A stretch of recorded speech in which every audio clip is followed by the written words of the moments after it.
We leave St. Ives to continue our journey along the wild coast of West Cornwall, where cliffs plunge steeply into the ocean. Here lies the Levant Mine, a site managed by the National Trust that tells the story of an entire industrial era.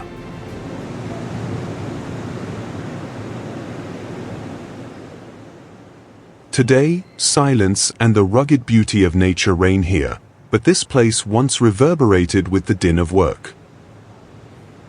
It all began in 1820, when Cornwall was the beating heart of the English Industrial Revolution. A group of investors set their sights on this stretch of cliff, knowing it was rich in copper and tin. Thus was born the Levant Mine, where for decades men mined the hard rock beneath the tumultuous waves of the Atlantic.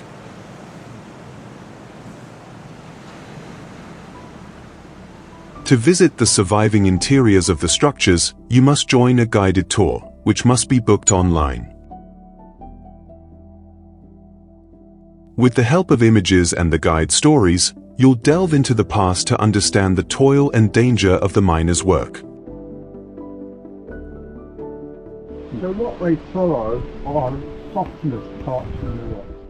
The guide explained to the group that tunnels were dug beneath the seabed, extending over 2 kilometers offshore. The miners faced high temperatures and the risk of collapses and flooding.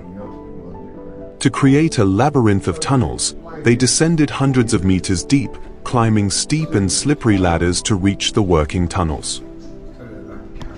But the greatest fear was the water, because the crust of rock separating the miners from the sea was very thin, and when the Atlantic was stormy, the miners could hear the sound of rocks being displaced by the waves above their heads. A small crack would have been enough for the ocean to rush in, drowning everyone in moments.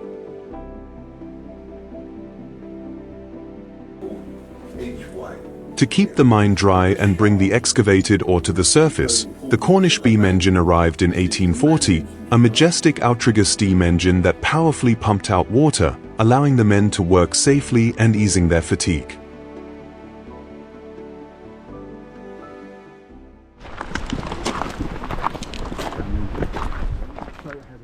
And it is precisely this marvel of mechanical engineering that we are about to see. Yeah, oh no, absolutely. Good morning. Good morning. Hello. As well as that, Richard Trevithick was a very clever man, and he designed a mechanism because... Our guide explains that the original steam boiler is no longer functional, but has been replaced by a new generator. This impressive machine was recently restored by a group of volunteers who brought it back to life, making it the only one in the world still fully functional in its original location. Lì entra il vapore, qua è la valvola, l'altra valvola è l'acqua fredda. Questo è il recupero. Questo è quello che recupera. The mine closed in 1930, but this engine had a bit of a reprieve. Adesso cerca il punto giusto per poterla farla partire.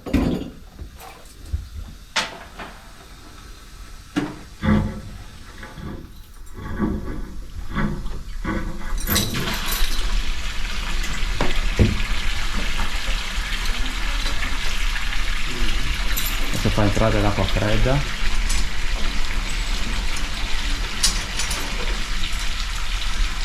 Questo di sicuro.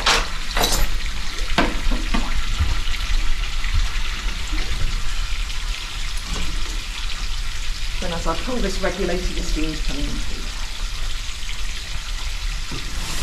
Adesso le fa entrare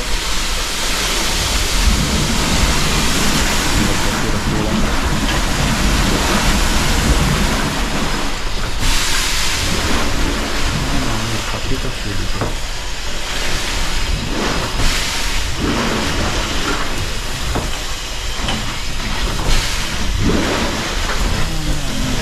Partita subito, fate entrare il vapore. Anche tira la ruota. Sì.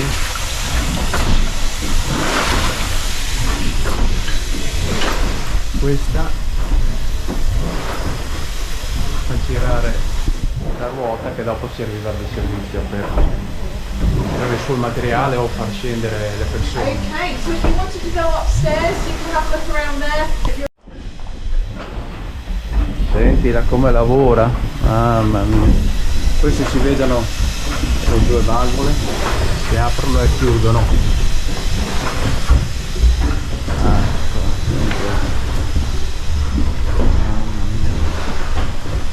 Da qui si vede anche il bilanciere, il braccio.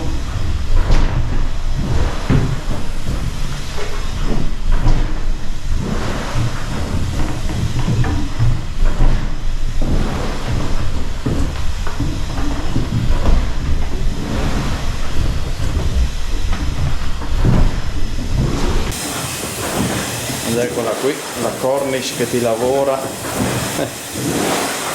Mamma mia, tranquillamente, dopo tutti questi anni.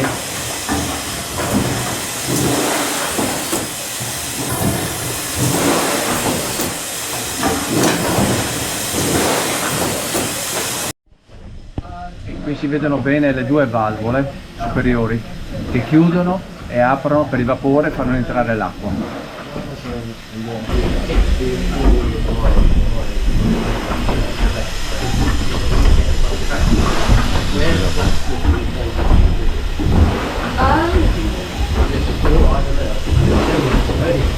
Yeah, no, yeah, because initially you had a nuclear. You did have what, his boilers came after, La valvola si vede che esce fuori un po' di vapore. because, yeah, I was trying to remember that, but, I know that he was living for a little while in Madrid, around like 1880. Queste sopra qua sono le valvole di recupero. Yeah, on the roof, yeah, from there's a house there where we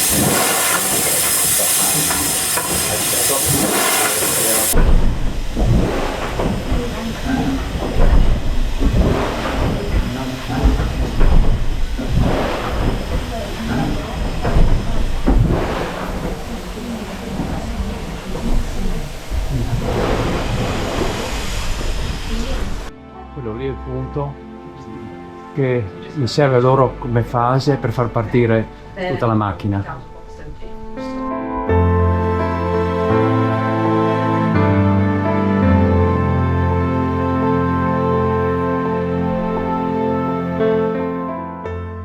While the beam engine saved the mine from water, another system served to ease the fatigue of the men who had to ascend and descend hundreds of meters through tunnels similar to these.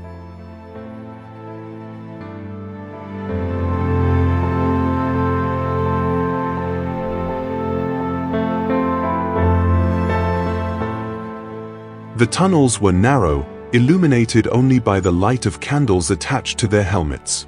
The heat was stifling, and the air was thick with dust. Thus, in 1857, the MAN engine arrived, a mechanical lifting system with mobile platforms that transported the miners up and down, saving them time and energy. Unfortunately, on October 20, 1919, a tragic accident occurred, killing 31 miners. A connection between the connecting rod and the engine broke, causing the machine to plummet down the shaft.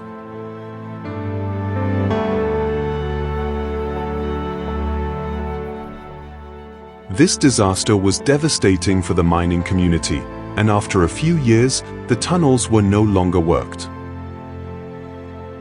Furthermore, in the early 20th century, tin prices fell, forcing the mine to close in 1930. Today, thanks to the efforts of volunteers, you can visit these sites and hear the roar of a historic engine, honoring and remembering the hard work in the Cornish mines.